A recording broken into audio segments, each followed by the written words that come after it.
Welcome to Tenor Tech, where I solve the problems you didn't even know you had. You start by confirming prerequisites, Uipath Studio updated and the Excel Activities package installed.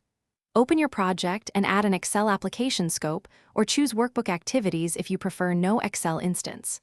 Once done, point to the workbook file, set the sheet name, and specify the cell address. Use A1 or R1C1 as needed.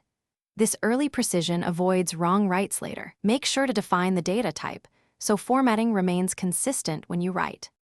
You now configure the right cell activity inside the Excel scope.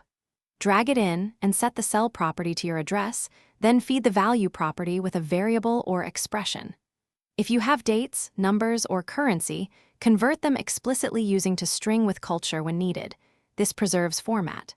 Once that's set, optionally read the target range first to validate it and avoid overwrites, and use try-catch around this block to handle intermittent Excel lock issues. You finish by saving and closing the workbook or leaving it visible for debugging. Make sure Save Workbook runs if using Workbook Activities. Once done, wrap the sequence in try-catch and add retry logic for transient Excel locks, logging informative messages on failure. If a write fails, check common issues, file permission, protected sheets, or leftover Excel processes. Resolving those usually fixes the problem. One key tip: kill stray Excel. EXE only after confirming no other users need it, to avoid data loss.